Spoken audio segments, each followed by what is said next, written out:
اللہ اکبر۔ اعوذ باللہ من الشیطان الرجیم، بسم اللہ الرحمن الرحیم۔ رب اشرح لی صدری ویسر لی امری واحلل عقدۃ من لسانی یفقہوا قولی۔ سورہ احقاف 10 نبی کے آخر یا 11 نبی کے شروع میں نازل ہوئی۔ سن 10 نبوی نبوت کا 10واں سال حضور صلی اللہ علیہ وسلم کی زندگی میں انتہائی سختی کا سال تھا۔ پہلے تو شعب ابی طالب میں بنی ہاشم اور مسلمانوں کو آلموسٹ 3 سال کے لیے محصور کیا گیا۔ اس کے بعد آپ صلی اللہ علیہ وسلم کے چچا ابو طالب وفات پا گئے اور بمشکل 1 ماہ گزرا تھا کہ حضرت خدیجہ رضی اللہ عنہا بھی انتقال فرما گئیں۔ آپ صلی اللہ علیہ وسلم اس سال کو عام الحزن یعنی رنج و غم کا سال کہا کرتے تھے۔ حضرت خدیجہ رضی اللہ عنہا اور ابو طالب کی وفات کے بعد جب آپ کا مکے میں رہنا مشکل ہو گیا تو آپ صلی اللہ علیہ وسلم اس ارادے سے طائف تشریف لے گئے کہ وہاں اسلام کی طرف دعوت دیں گے۔ آپ کے پاس سواری بھی نہیں تھی تو پیدل سفر کیا، لیکن ان لوگوں نے آپ سے بہت برا سلوک کیا اور آپ بہت رنج و غم کی کیفیت میں واپس لوٹے۔ واپسی میں ایک جگہ آپ صلی اللہ علیہ وسلم نے اپنے رب سے بڑی خوبصورت دعا کی۔ پھر واپسی کے سفر میں نخلا کے مقام پر ہجرت مدینہ سے تقریباً 3 سال پہلے یہ سورہ نازل ہوئی، اور اللہ تعالیٰ نے یہ خوشخبری سنائی کہ جب آپ رات کو نماز میں قرآن شریف کی تلاوت فرما رہے تھے تو جنوں کے ایک گروہ کا ادھر سے گزر ہوا، انہوں نے قرآن سنا، ایمان لائے اور واپس جا کر اپنی قوم میں تبلیغ شروع کر دی۔ تو اللہ نے فرمایا کہ انسان چاہے آپ کی دعوت قبول نہیں کر رہے، مگر بہت سے جن اس سے متاثر ہو کر اس کو اپنی قوم میں پھیلا رہے ہیں۔ تو یہ رسول اللہ صلی اللہ علیہ وسلم کے لیے ایک طرح سے خوشخبری تھی۔ ہم دیکھتے ہیں کہ پہلی 3 آیات میں اس قرآن کے نزول کا مقصد اور زمین اور آسمانوں کی تخلیق کی حکمت بیان کی گئی ہے۔ بتایا گیا ہے کہ ایک وقت مقرر ہے جب یہ سب ختم تو قیامت قائم ہو جائے گی، مگر یہ سب بیکار اور بے مقصد نہیں بنایا گیا ہے۔ یہ نشانیاں ساری کائنات میں پھیلی ہوئی ہیں اور اولو الالباب یعنی عقل مند لوگ کھڑے بیٹھے لیٹے ہر حال میں ان نشانیوں پر غور و فکر کرتے ہیں۔ الذین یذکرون اللہ قیاما وقعودا وعلی جنوبہم ویتفکرون فی خلق السماوات والارض، اور پھر اس نتیجے پر پہنچتے ہیں کہ ربنا ما خلقت ھذا باطلا، کہ یا رب تو نے یہ تمام چیزوں کی پیدائش بلا وجہ میں نہیں کی ہے۔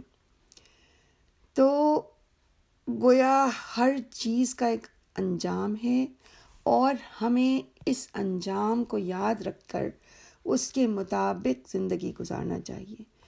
ان چیزوں کی تخلیق کا مقصد، انسان کی تخلیق کا مقصد دراصل انسانوں کی آزمائش ہے، مگر یہ کافر جو ان حقیقتوں کا انکار کرتے ہیں اتنی بڑی حقیقت سے منہ موڑے ہوئے ہیں۔ تو ان کو چیلنج کیا گیا ہے کہ اگر تم سچے ہو اور ان چیزوں کی کوئی حقیقت نہیں ہے تو کوئی پروف لے کر آؤ، کوئی دلیل لے کر آؤ کہ اللہ کے علاوہ کسی اور نے اس زمین میں کچھ بھی تخلیق کیا ہے یا اس میں ان کا حصہ ہے۔ اہل مکہ کو گو کہ اس بات کا یقین تھا، مانتے تھے کہ اللہ تعالیٰ خالق کائنات ہے، مگر اس کے ساتھ وہ بہت سی دوسری ہستیوں کو اس کی صفات میں شریک کرتے تھے، ان کو نذر و نیاز پیش کرتے تھے، ان سے دعائیں مانگتے تھے کہ ہمارے کام بنا دیں۔ تو ان سے اللہ نے پوچھا کہ کیا کوئی دلیل ہے تمہارے پاس کہ وہ کچھ بھی کرنے کی طاقت رکھتے ہیں؟ وہ تو تمہاری پکار کا جواب بھی نہیں دے سکتے، نہ ہی انہیں علم ہے کہ انہیں پکارا جا رہا ہے، نہ مٹی اور لکڑی کے بت، نہ انسان یا پیغمبر جو اس دنیا سے جا چکے، جیسے حضرت عیسیٰ علیہ السلام اس بات سے انکار کر دیں گے۔ اسی طرح دوسرے بزرگ یا اولیاء آج جن کی قبروں پر نیازیں چڑھائی جاتی ہیں، وہ قیامت میں ان سے بیزار ہوں گے اور کہیں گے کہ ہم تو اپنے رب کی عبادت کرنے اور شرک سے بچنے کی تمہیں تعلیم دیتے تھے، لیکن یہ شیطان جو ہے نا، یہ انسان کو بہکاتا ہے اور بھٹکاتا ہے، کیونکہ اسے معلوم ہے کہ شرک کے ساتھ ہر عمل برباد ہو جاتا ہے۔ شرک کی معافی ہے ہی نہیں، اللہ نے فرما دیا، اور یہ شرک بعض وقت اتنا خفی ہوتا ہے، جیسے حدیث میں آتا ہے کہ سیاہ رات میں سیاہ چٹان پر جس طرح سیاہ چوٹی نہیں دکھائی دیتی، اسی طرح شرک بھی بعض وقت انسان غیر محسوس طریقے سے کر بیٹھتا ہے۔ تو ہمیں بہت زیادہ احتیاط کرنے، بہت زیادہ اویئر رہنے اور عقیدہ توحید کو مضبوط کرنے کی ضرورت ہے۔ اس کے بعد اگلی آیات میں ان لوگوں کے اعتراضات کا جواب دیا گیا ہے جو یہ کہتے تھے کہ رسول اللہ صلی اللہ علیہ وسلم نے قرآن کو اپنے دل سے گھڑ لیا ہے۔ تو انہیں کہا گیا ہے کہ اگر ایسا ہوتا ان سے کہہ دو کہ پھر میں بھی پکڑا جاتا، میں کیسے بچ جاتا؟ میں تو بس ایک رسول ہوں اور اتنا ہی جانتا ہوں جتنا وحی کے ذریعے مجھے بتایا جاتا ہے۔ تو عقیدہ توحید اور رسالت کی حقیقت کو یہاں واضح کیا جا رہا ہے کہ تم لوگ تکبر کر رہے ہو، حالانکہ اللہ نے مثال دی کہ بنی اسرائیل کا ایک شخص گواہ ہے اس بات کا کہ میں اللہ تعالیٰ کا رسول ہوں۔ اور پھر اللہ نے فرمایا کہ یہ قرآن اس سے پہلے موسیٰ علیہ السلام پر نازل ہونے والی کتاب یعنی تورات کی تصدیق کرتا ہے اور نیک عمل کرنے والوں کو خوشخبری دیتا ہے۔ ان الذین قالوا ربنا اللہ ثم استقاموا فلا خوف علیہم ولا هم یحزنون، کہ جو لوگ ایک بار اللہ کو اپنا رب مان لیتے ہیں، اس کے بعد کتنی ہی مشکلات آئیں اس پر استقامت اختیار کرتے ہیں، جم جاتے ہیں، ان کے لیے نہ خوف ہوگا نہ وہ غمگین ہوں گے۔ یہ ایک ایسا جامع جملہ ہے جس میں شریعت کی ساری تعلیم سمٹ کر آ گئی ہے۔ مسلم کی حدیث ہے کہ سفیان بن عبداللہ کہتے ہیں کہ میں نے رسول اللہ صلی اللہ علیہ وسلم سے عرض کیا کہ یا رسول اللہ، مجھے اسلام کے متعلق ایک ہی ایسی بات بتا دیجئے کہ جس کے بعد مجھے کسی دوسرے سے کچھ پوچھنے کی ضرورت نہ پڑے۔ تو آپ صلی اللہ علیہ وسلم نے فرمایا کہ کہو میں اللہ پر ایمان لایا، پھر اس پر جم جاؤ، ڈٹ جاؤ، یعنی جو ساری زندگی اس بات کو نبھاتے ہیں کہ میرا رب، میرا مالک، میرا آقا تو صرف اللہ ہے، مجھے اس کا حکم ماننا ہے، اسی کی اطاعت کرنی ہے۔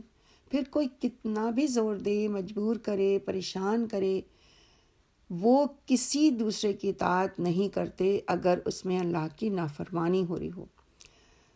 اور یہ نہیں کرتے کہ زبان سے کہتے ہیں اور پھر کسی کے مجبور کرنے پر اپنا عمل بدل لیں، بلکہ جو کہا اس کو عملاً پورا کرتے ہیں اور خالص رب کی رضا اور خوشنودی اور شکر گزاری کے لیے یہ اللہ کی اطاعت کرتے ہیں۔ ایسے لوگوں کے اللہ نے فرمایا ہے کہ ان کے لیے نہ خوف ہوگا نہ غم ہوگا، اور ان کے اعمال کے بدلے انہیں اللہ تعالیٰ جنت عطا فرمائیں گے۔ اس کے بعد اگلی 5 آیات میں والدین کے حقوق بیان کر کے ان کے حقوق ادا کرنے والے اور نہ ادا کرنے والے کا انجام بتایا گیا ہے۔ اللہ تعالیٰ حکم دیتے ہیں کہ والدین سے اچھا سلوک کیا جائے، احسان کا معاملہ کیا جائے، کیونکہ والدین بچوں کے لیے بہت تکلیفیں اٹھاتے ہیں اور قربانیاں دیتے ہیں۔ پھر ماں کی تکلیفوں کا خاص طور پر ذکر کیا ہے۔ تو کیا پتہ چلتا ہے کہ اگر ہم اس بات کی فکر کرتے ہیں کہ ہمارے اعمال قبول ہو جائیں تو ہم کو اللہ کا شکر اور والدین اور اولاد کے لیے دعائیں کرنا اور اس کی طرف رجوع ہونا، اس سے توبہ کرنا اور اس کی فرما برداری کرنا چاہیے۔ تو اللہ تعالیٰ سے دعا ہے کہ اللہ تعالیٰ ہم سب کو اپنے والدین اور اولاد کے دین کی طرف سے مطمئن کرے، اس کے لیے فکر عطا کرے۔ اے میرے پروردگار، مجھے توفیق دے کہ میں تیرے اس احسان کا شکر ادا کروں جو تو نے مجھ پر اور میرے والدین پر کیا ہے، اور یہ بھی کہ میں ایسے اچھے عمل کروں جو تجھے پسند ہوں، اور میری خاطر میری اولاد کی اصلاح فرما دے۔ میں تیرے حضور توبہ کرتا ہوں اور بلا شبہ میں فرما بردار بندوں میں سے ہوں۔ اس دعا میں سب سے پہلے شکر کی توفیق مانگی، اور ہم جانتے ہیں کہ شکر ادا کرنا بھی بہترین دعا ہے۔ کسی بھی نعمت کا شکر ادا کرنے سے اللہ تعالیٰ اس میں اضافہ فرماتے ہیں اور اس کی حفاظت بھی فرماتے ہیں۔ اللہ نے فرمایا کہ اگر تم شکر ادا کرو گے تو میں تم کو مزید عطا فرماؤں گا۔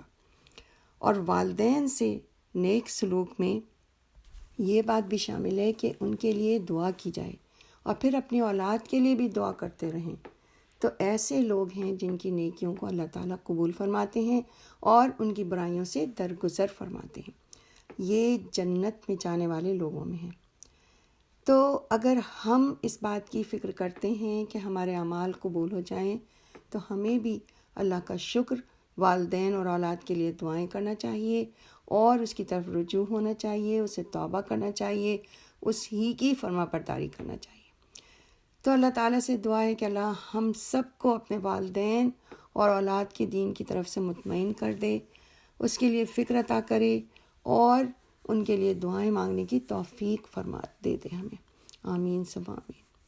اس کے بعد اگلی آیت میں ایک اور کردار کا انسان بتایا گیا ہے جو اپنے والدین کو تکلیف دیتا ہے۔ اللہ فرماتے ہیں والذی قال لوالدیہ اف لکما، کہ جس شخص نے اپنے والدین سے کہا کہ اف تنگ کر دیا تم نے، کیا تم مجھے یہ خوف دلاتے ہو کہ میں مرنے کے بعد پھر قبر سے نکالا جاؤں گا، حالانکہ مجھ سے پہلے بہت سی نسلیں گزر چکی۔ اور وہ دونوں اللہ تعالیٰ کی دہائی دے کر کہتے ہیں کہ ارے بد نصیب مان جا، اللہ تعالیٰ کا وعدہ سچا ہے، مگر وہ کہتا ہے کہ یہ سب اگلے وقتوں کی فرسودہ کہانیاں ہیں۔ تو اللہ تعالیٰ نے فرمایا کہ ایسے شخص کے لیے عذاب ہے اور یہ روز قیامت آگ پر پیش کیا جائے گا، اس کے غرور اور تکبر کی وجہ سے اسے ذلت کا عذاب دیا جائے گا، اللہم لا تجعلنا منہم۔ یعنی ایک کردار وہ جو ماں باپ کو اور خود کو ملنے والی نعمتوں کا شکر گزار ہوتا ہے، ماں باپ اور اولاد کے لیے دعا کرتا ہے، اور ایک یہ کہ والدین کو اف بولتا ہے، جو کہ ہمیں منع کیا گیا ہے، ان کی باتوں پر تنگ ہوتا ہے، انتہائی ناگواری کا اظہار کرتا ہے اور خاص طور پہ آخرت پر یقین ہی نہیں رکھتا۔ تو یہ دونوں کردار سامنے رکھ کے بتایا کہ ان دونوں کا انجام ایک سا نہیں ہو سکتا۔ جو شخص اس دنیا کے فائدے کو سب کچھ سمجھتا ہے اور آخرت پہ یقین ہی نہیں رکھتا، اس کے فائدے کی سوچتا ہی نہیں، تو اسے آخرت میں کچھ بھی نہیں ملے گا، کیونکہ اس نے وہاں کے لیے کچھ کیا ہی نہیں۔ تو اولاد کی تربیت، آج ہم میں سے بہت اس خیال میں رہتے ہیں کہ ہمارے بچے مسلمان ہیں، لیکن ضروری نہیں کہ ماں باپ مسلمان ہیں تو بچے بھی رہیں۔ آج جو حالات ہیں کہ صرف مسلمان گھر میں پیدا ہونے والے نہیں بلکہ حافظ بچے حفظ کر کے بھی اسلام سے باغی ہو رہے ہیں۔ نیکی اور ایمان وراثت کی طرح بچوں میں منتقل نہیں ہوتا۔ ہمیں بچوں کو باشعور مسلمان بنانے کی فکر کرنی چاہیے۔ خالی کلمہ پڑھنے سے بات نہیں بنتی، دین، ایمان اور عقیدے کا صحیح سینس ان کو سکھانا چاہیے۔ یہ دنیا تو دیکھیں جس کی قسمت میں جتنی ہے اسے ملے گی ہی، مگر آخرت کے لیے ہر ایک کو خود کوشش کرنا ہوگی، اور اللہ تعالیٰ مومن کو آخرت میں تو دے گا ہی مگر دنیا میں بھی اس کو فائدہ دیتا ہے، ایسا نہیں کہ اسے دنیا میں کچھ نہیں ملتا۔ پھر اگلی آیات میں تاریخ سے دلائل دیے گئے ہیں اور قوم عاد کی ہلاکت سے ڈرایا گیا ہے، کیونکہ مشرکین مکہ کے رویے اور جرائم قوم عاد سے ملتے جلتے تھے۔ انہیں اپنے معبودوں پر بہت بھروسہ تھا اور انہوں نے اپنے پیغمبر حضرت ہود علیہ السلام سے صاف کہہ دیا تھا کہ کیا آپ ہمارے معبودوں سے ہمیں دور کرنے آئے ہیں؟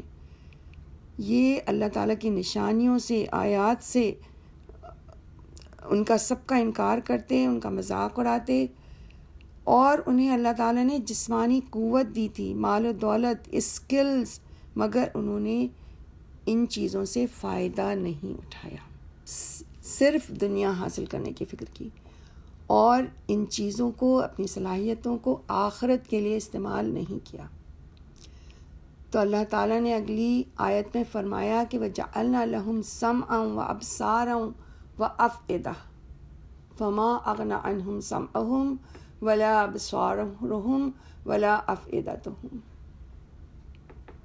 کہ ہمیں اللہ تعالیٰ نے فرمایا کہ ہم نے انہیں سب کچھ دیا تھا لیکن انہوں نے ان سے کام نہیں لیا، وہ ان کے کچھ کام نہ آئے، نہ ان کی آنکھیں، نہ کان، نہ دل۔ تو اللہ کی ان نعمتوں کو ہمیں صحیح جگہ استعمال کرنے کی ضرورت ہے۔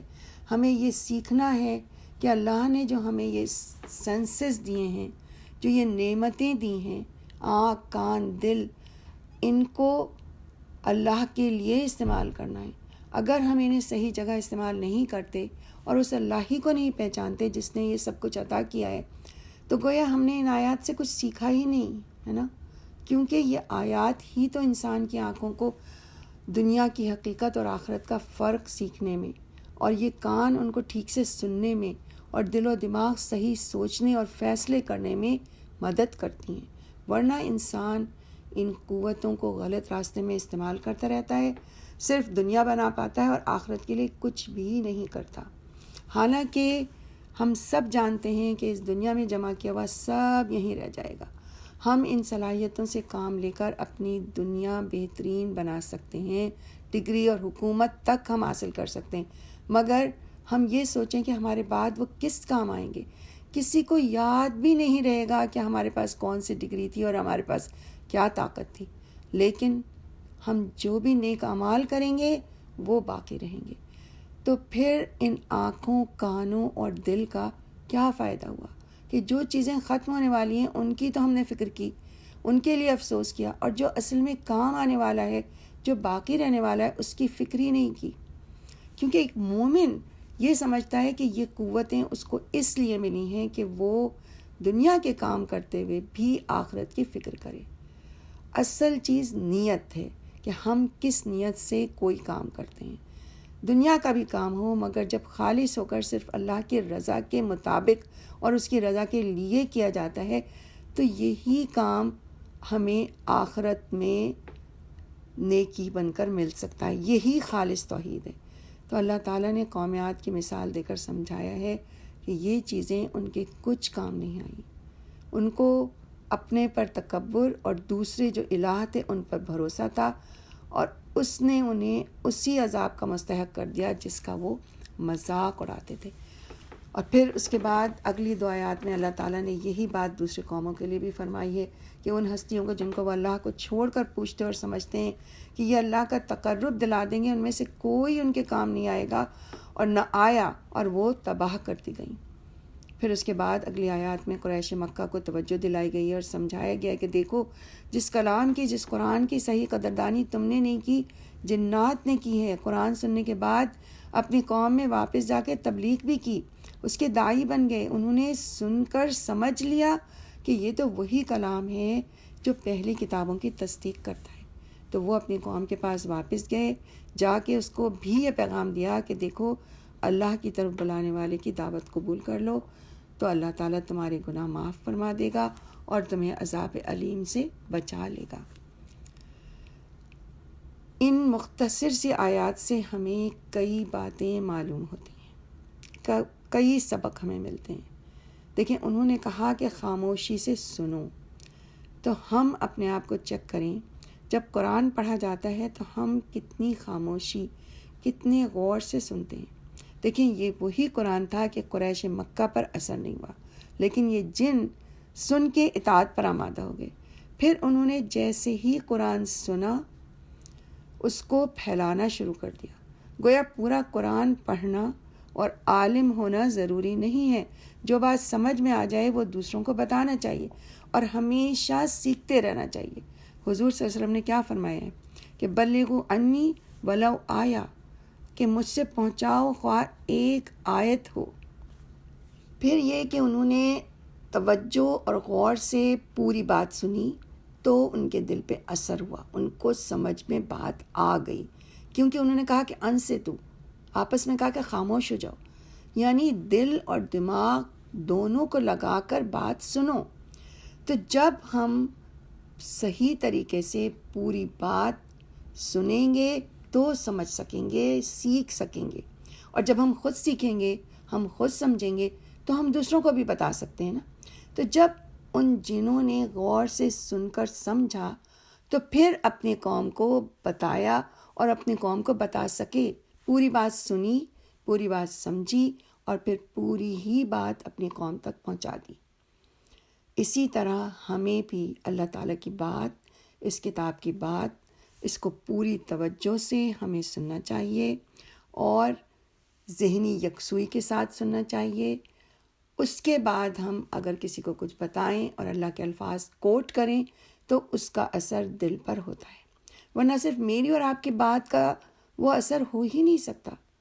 اور پھر انہوں نے کیا کہا کہ یا قومنا اجیبو داعی اللہ و آمنو بہی، کہ لوگوں اللہ کی طرف بلانے والے کی دعوت قبول کرو اور ایمان لے آؤ. گویا انہوں نے اپنی طرف خود کی طرف دعوت نہیں دی، پیغمبر کی بات سننے اس پر ایمان لانے کو کہا. اور ان کی سمجھ میں حقیقی توحید آ گئی کہ اللہ کے علاوہ بگڑی بنانے والا کوئی نہیں ہے. تو پھر اس پورے واقعے سے یہ بات بھی ہماری سمجھ میں آتی ہے کہ بعض وقت اللہ کے پیغام کی طرف ہم دوسروں کو بلانا چاہتے ہیں، پوری کوشش کرتے ہیں، مگر وہ سنتے نہیں ہیں. لیکن اس وقت کوئی اور ہو سکتا ہے جو وہاں موجود ہے اور وہ سن لیتا ہے نا، اور پھر وہ اثر بھی لے لیتا ہے. تو جس طرح اہل مکہ نے، اہل طائف نے نہیں سنا، مگر جنہوں نے سنا اور ایمان لے آئے. تو اسی طرح کبھی بھی اچھی بات بتانے سے یہ سوچ کے نہیں رکنا چاہیے کہ یہ تو سنتے ہی نہیں، ہو سکتا ہے کوئی اور سن لے وہاں. تو یہ ہمیں اللہ کی بات بتانے سے رکنا نہیں چاہیے. اس کے بعد آگے کی آیات میں مشرکین مکہ کو جو دوبارہ جی اٹھنے کے قائل نہیں تھے، ان کو بتایا گیا کہ وہ اللہ جو خالق زمین ہے، جس نے آسمان جیسی عظیم چیزوں کی تخلیق کی ہے، اور اس کے بعد وہ تھکا نہیں، وہ مردوں کو زندہ کرنے پر بھی قادر ہے. اور اس چیز کا اقرار جب وہ مشرکین مکہ آگ کا عذاب دیکھیں گے تو اس کا اقرار خود کریں گے کہ ہاں حق یہی ہے جسے دنیا میں انہوں نے نہیں مانا. آخری آیت میں رسول اللہ صلی اللہ علیہ وسلم کو دوسرے اولو العزم پیغمبروں کی طرح ہمت ہارے بغیر اپنی دعوت کا کام جاری رکھنے کی ہدایت دی گئی ہے. ویسے تو سارے ہی انبیاء اولو العزم ہوتے ہیں، لیکن اولو العزم انبیاء سے نوح، ابراہیم، موسیٰ، عیسیٰ علیہ السلام اور محمد صلی اللہ علیہ وسلم زیادہ تر استعمال ہوتے ہیں. تو جس طرح ان پیغمبروں نے صبر کیا، ہمت نہیں ہاری، اور نوح علیہ السلام تو 950 سال لوگوں کو اللہ کی طرف بلاتے رہے اور وہ ان کا مذاق اڑاتے رہے. ان پیغمبروں نے ساری زیادتیوں کو برداشت کیا. ابراہیم علیہ السلام کو اب دیکھیں کس طرح قوم اور باپ، ان کا کیا رویہ تھا ان سے، حالانکہ باپ نے نکالا پھر بھی یہ کہا کہ میں تمہارے لیے دعا کروں گا. موسیٰ علیہ السلام، قوم فرعون نے کیا کیا باتیں، کیا کیا زیادتیاں نہیں کی، مگر سب برداشت کی. اور عیسیٰ علیہ السلام کو تو سولی پر چڑھا دیا گیا، مگر انہوں نے صبر کیا، کیونکہ یہی رسول اللہ صلی اللہ علیہ وسلم سے اللہ تعالیٰ فرما رہے ہیں کہ آپ صبر کریں اور ان پیغمبروں کی مثالوں کو یاد کریں. کیونکہ ایسا ہوتا ہے نا کہ انسان جب دوسروں کو دیکھتا ہے، دوسروں کی مشکل دیکھتا ہے، دوسروں کا صبر دیکھتا ہے، تو پھر اس کو صبر کرنا آسان ہو جاتا ہے. تو یہ رسول اللہ صلی اللہ علیہ وسلم کو بتایا جا رہا ہے، تسلی دی جا رہی ہے، اور بتایا جا رہا ہے کہ یہ دنیا کی زندگی تو قیامت میں لوگوں کو ایک گھڑی لگے گی. یہ دنیا کی زندگی بہت مختصر ہے آخرت کے مقابلے میں. اللہ تعالیٰ نے فرمایا کہ بلاغ کی بات پہنچا دی گئی، مختصر سے لفظ میں بتا دیا گیا کہ ہم نے بات پہنچا دی ہے، اب ماننا نہ ماننا ان کے اختیار میں ہے. یہ نہیں مانیں گے تو یہ نافرمان، یہ فاسق لوگ ہلاک ہو کر رہیں گے. وآخر دعوانا الحمدللہ رب العالمین. Allahu Akbar.